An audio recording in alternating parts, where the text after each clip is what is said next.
There's no feeling more intense than starting over.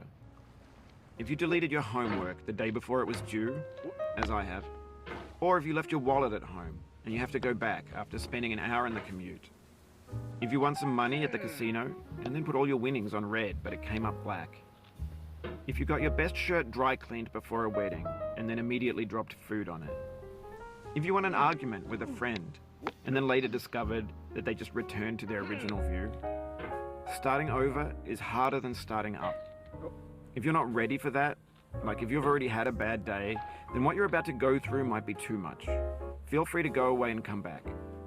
I'll be here. Alright, thanks for coming with me on this trip.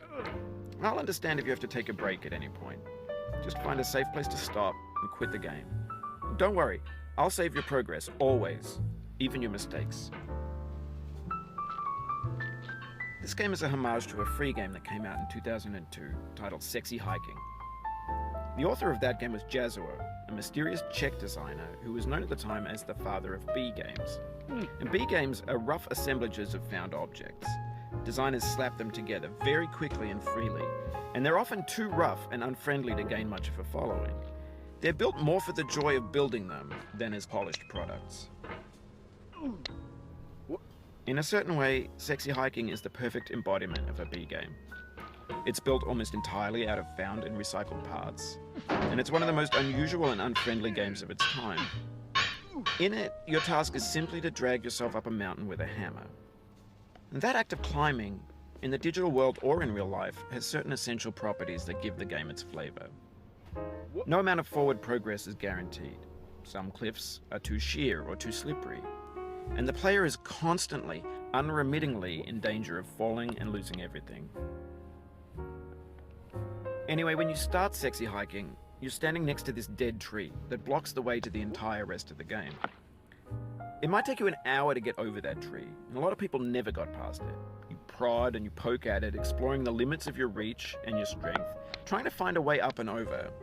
And there's a sense of truth in that lack of compromise. Most obstacles in video game worlds are fake. You can be completely confident in your ability to get through them once you have the correct method or the correct equipment or just by spending enough time. In that sense, every pixelated obstacle in Sexy Hiking is real.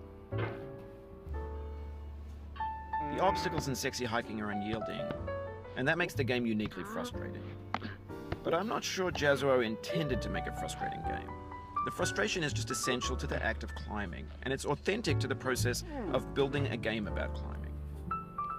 A funny thing happened to me as I was building this mountain. I'd have an idea for a new obstacle, and I'd build it, test it, and it would usually turn out to be unreasonably hard. But I couldn't bring myself to make it easier. It already felt like my inability to get past the new obstacle was my fault as a player rather than as a builder. Imaginary mountains build themselves from our efforts to climb them, and it's our repeated attempts to reach the summit that turns those mountains into something real. When you're building a video game world, you're building with ideas, and that can be like working with quickset cement. You mold your ideas into a certain shape that can be played with, and in the process of playing with them, they begin to harden and set until they're immutable, like rock. And at that point, you can't change the world. Not without breaking it into pieces and starting fresh with new ideas. For years now, people have been predicting that games would soon be made out of prefabricated objects, bought in a store and assembled into a world. And for the most part, that hasn't happened, because the objects in the stores are trash. I don't mean they look bad or that they're badly made, although a lot of them are. I mean they're trash in the way that food becomes trash as soon as you put it in the sink. Things are made to be consumed and used in a certain context, and once the moment is gone, they transform into garbage. In the context of technology, those moments pass by in seconds. Over time, we've poured more and more refuse into this vast digital landfill that we call the internet. It now vastly outnumbers and outweighs the things that are fresh and untainted and unused. When everything around us is cultural trash, trash becomes the new medium, the lingua franca of the digital age. And you can build culture out of trash, but only trash culture. B games, B movies, B music, B philosophy. Maybe this is what digital culture is. A monstrous mountain of trash, the ash heap of creativity's fountain. A landfill with everything we ever thought of in it. Grand, infinite, and unsorted. There's 3D models of breakfast, Gen X's fanfic novels, scan magazines, green screen Shia LaBeouf, banned snuff scenes on LiveLeak. Facebook's got lifelike bots with unbranded adverts and candid shots of Kanye and Taylor Swift mashups, car crash epic failed GIFs, Russian dashcam vids, discussions of McRibs, discarded, forgotten, unrecycled, muddled, rotten, untitled. Everything's fresh for about 6 seconds, until some newer thing beckons, and we hit refresh. And there's years of persevering, disappearing into the pile, out of style, out of sight.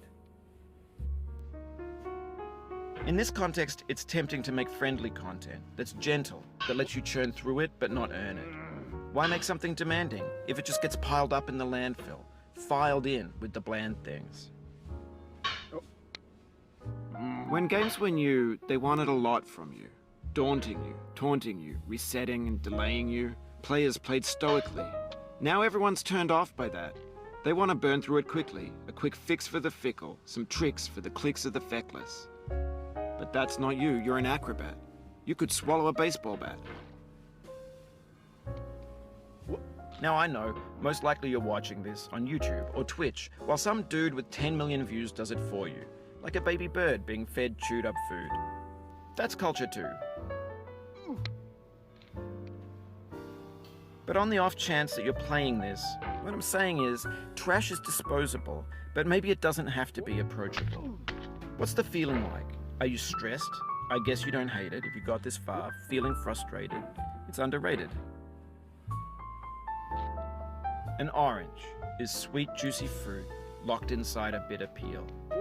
That's not how I feel about a challenge. I only want the bitterness. It's coffee. It's grapefruit. It's licorice. It feels like we're closer now.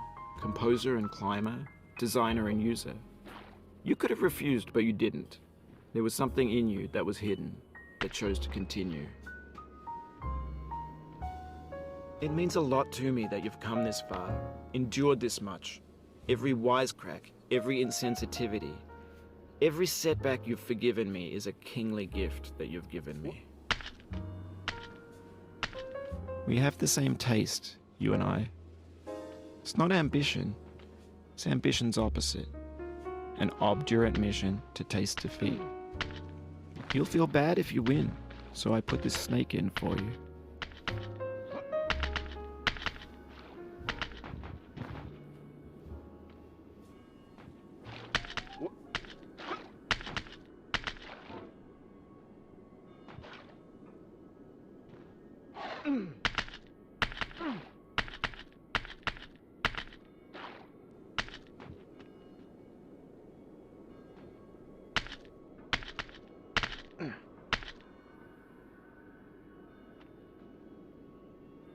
Have you thought about who you are in this? Are you the man in the pot, Diogenes? Are you his hand? Are you the top of his hammer? I think not. Where your hand moves, the hammer may not follow, nor the man, nor the man's hand. In this you're his will, his intent, the embodied resolve in his uphill ascent.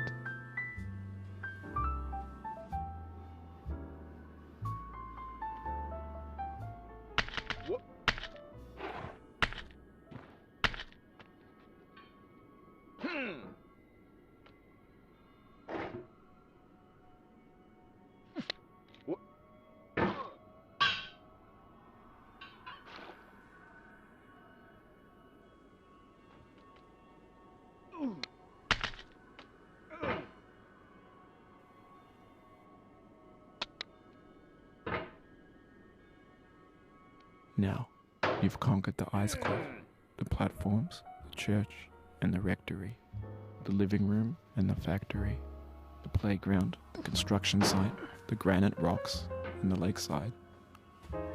You've learned to hike. There's no way left to go but up, and in a moment I'll shut up. But let me say, I'm glad you came.